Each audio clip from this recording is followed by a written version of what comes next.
Actuadores electromecánicos para robótica y mecatrónica, EC 6136. Introducción, primera parte. Recordando la física. La localización exacta de un cuerpo está definida en todo momento por sus tres coordenadas de posición en el espacio, en los tres ejes ortogonales X, Y, Z, y sus tres coordenadas de orientación angular en los tres ejes ortogonales de deriva, inclinación y alabeo. Cuando el cuerpo se desplaza, los cambios en las tres coordenadas de posición, sus derivadas con respecto al tiempo, definen el vector de velocidad de desplazamiento, y los cambios en las tres coordenadas de orientación, sus derivadas con respecto al tiempo, definen el vector de velocidad angular. Los cambios en el tiempo de los componentes de los respectivos vectores de velocidad definen los correspondientes vectores de aceleración, lineal y angular, y los cambios en el tiempo de los vectores de aceleración definen los correspondientes vectores de aceleración de la aceleración, o yerk. Todo cambio en la localización de un cuerpo requiere de un cambio de su energía mecánica, cambio que, para producirse, requiere de la aplicación de una fuerza. El problema a resolver. Diseñar un sistema de actuadores electromecánicos que aplique las fuerzas necesarias para lograr el movimiento controlado de un cuerpo que se debe trasladar de una localización inicial a una localización final en un tiempo definido, tomando en cuenta que la trayectoria a seguir puede estar parcial o totalmente definida o ser libre. Lo mismo ocurre con los vectores de velocidad, aceleración y yerk. Cada una de las coordenadas de posición y orientación y los componentes de las velocidades, aceleraciones y yerk pueden tener definidos rangos de error tolerable. El sistema mecánico sobre el que hay que actuar el cuerpo está previamente definido. La lámina presenta una mano robótica como ejemplo de aplicación de múltiples actuadores mecatrónicos con énfasis en control de posición. La mano está formada por 4 dedos con 3 articulaciones por dedo, más pulgar sólido parcialmente oponible. Al menos 9 articulaciones con un grado de libertad de movimiento en los dedos. Al menos 3 grados de libertad de movimiento en la muñeca. Control de posición y de fuerza precisos, control de velocidad secundario.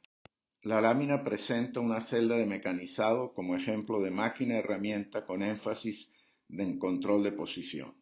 Los actuadores electromecánicos se encargan de a. Control X, Y, Z de la posición relativa de la herramienta de corte y la pieza a trabajar con precisión submilimétrica, con control de la velocidad de corte de la herramienta. B. Control de la posición del carrusel de herramientas.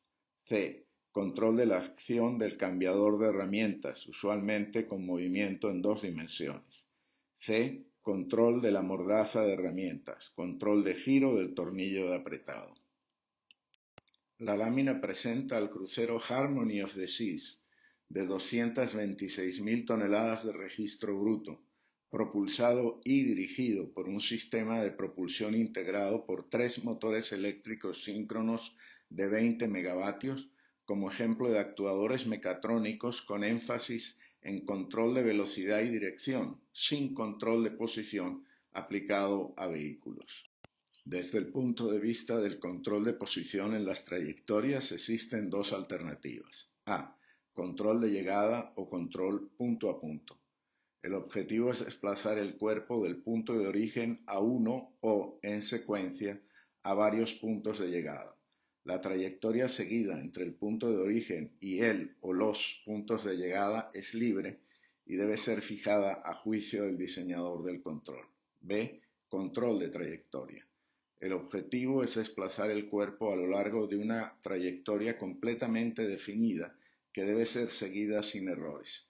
La trayectoria debe ser definida en función de las posibilidades de movimiento del sistema mecánico y ser ejecutada por movimientos secuenciales en cada eje o por movimientos combinados en 2 ejes, trayectoria en el plano o 3, trayectoria en el espacio. La lámina muestra 3 posibles implementaciones de movimientos en un plano XY. A. La imagen superior muestra un caso de trayectoria punto a punto con 4 puntos indicados. En este tipo de movimientos se deben tocar todos los puntos y permanecer quieto en cada uno un tiempo predeterminado, usualmente el necesario para que el mecanismo transportado de punto en punto realice un trabajo en el punto, por ejemplo, para hacer perforaciones con un taladro. El orden en el que se tocan los puntos puede estar definido como una secuencia o ser totalmente libre.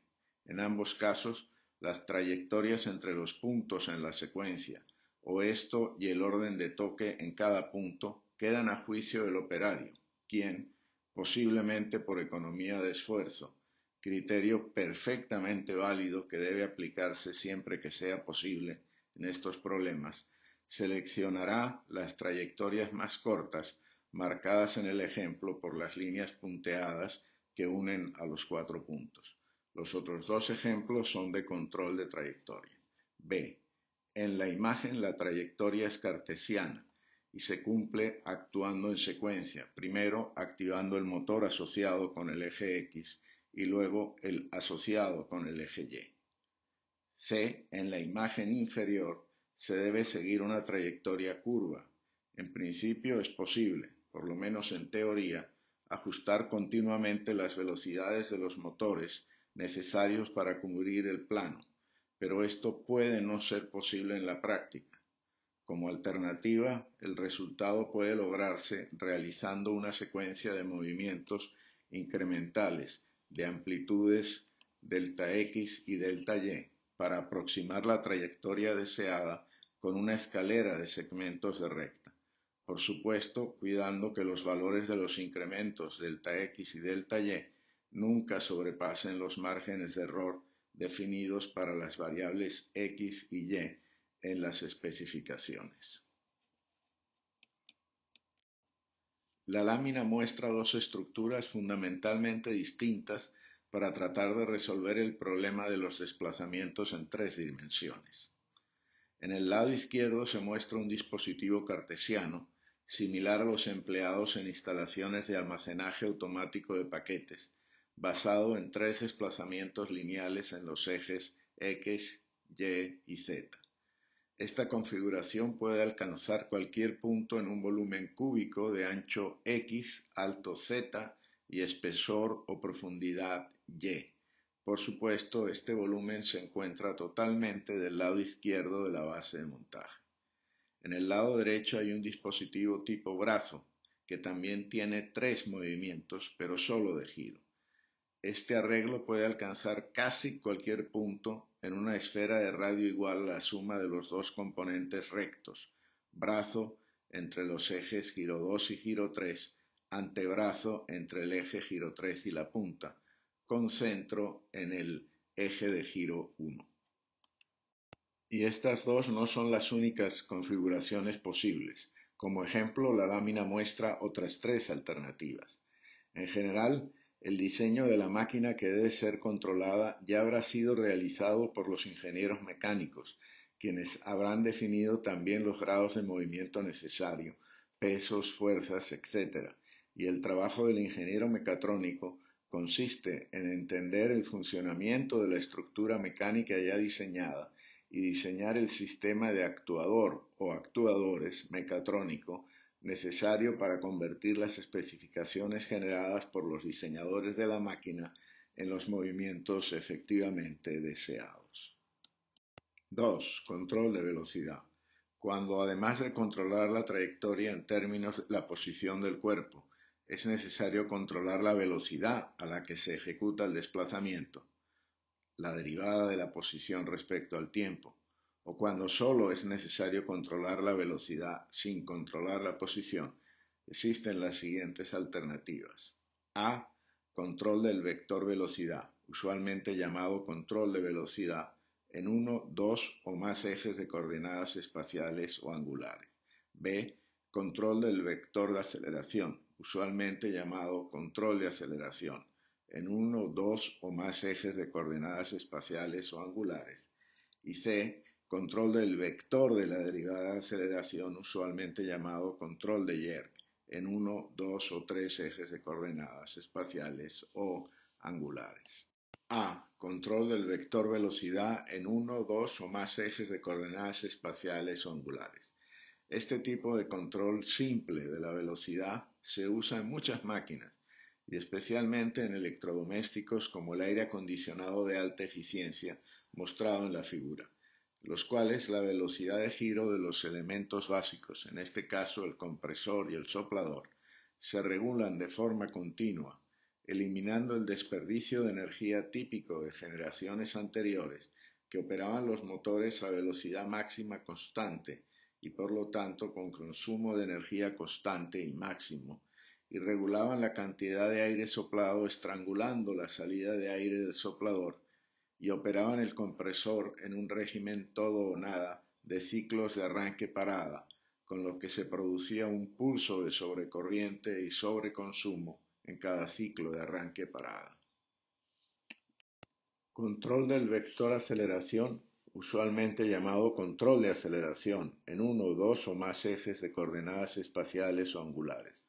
El control de aceleración controla directamente la fuerza aplicada al cuerpo en movimiento, lo que acelera la velocidad de respuesta tanto frente a cambios en la demanda como a cambios en la carga y o en la oposición del medio al movimiento deseado, la fricción.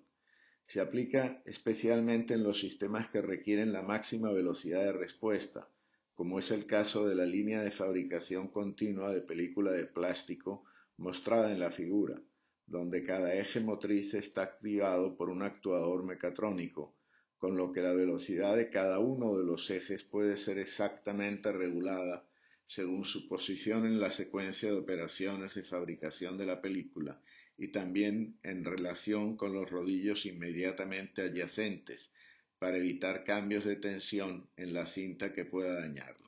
Cuando no es necesario realizar cambios de velocidad, la respuesta del control de aceleración se estabiliza en control de velocidad.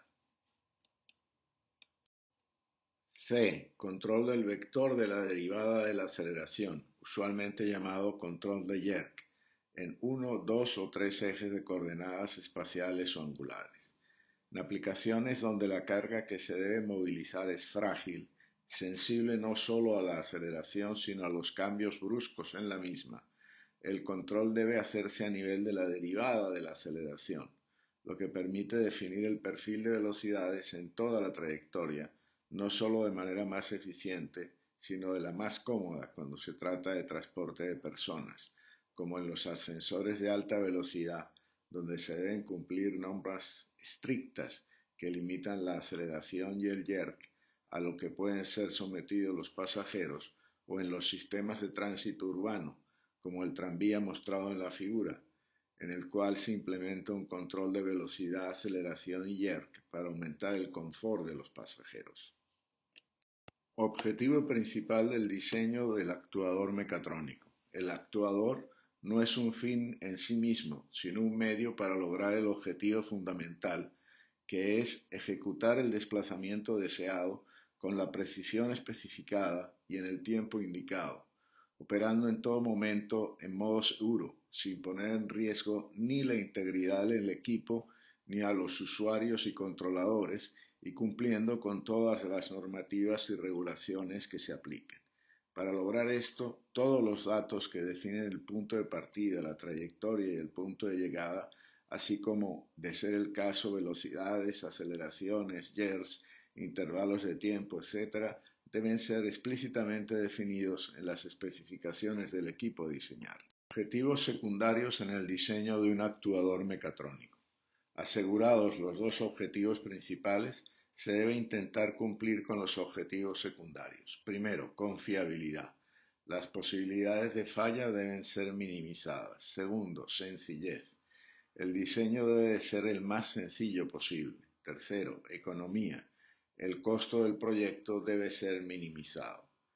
En general, los objetivos de seguridad, confiabilidad, sencillez y economía están directamente relacionados. Un sistema seguro debe ser confiable. Un sistema sencillo tiene menos componentes que pueden fallar, luego suele ser más confiable que uno complejo, y al tener menos componentes es también más económico. Evaluación de los factores de riesgo. Durante su ciclo de operación, el actuador puede manejar un nivel de energía considerable e involucra movimientos posiblemente rápidos. Por lo tanto, el diseño siempre debe procurar que la operación sea segura en todas las condiciones que puedan ser evaluadas, tanto para el actuador en sí mismo como para el entorno y los posibles operadores o pasajeros. Evaluar los posibles riesgos de operación debe formar parte del proceso de diseño. De ser posible, debe hacerse en conjunto con el diseñador de la estructura mecánica del sistema y quien encargó el diseño. La evaluación de los factores de riesgo localizados busca agruparlos en tres categorías de riesgo. Primero, riesgo insignificante. Son eventos altamente improbables o de tan poca magnitud que, de presentarse, no afectarían significativamente la operación del actuador y el cumplimiento de los objetivos de diseño. Si es posible eliminarlos sin comprometer el presupuesto o el cronograma de trabajo, es conveniente hacerlo. De lo contrario, previo aviso a quien encargó el diseño no ameritan mayor consideración.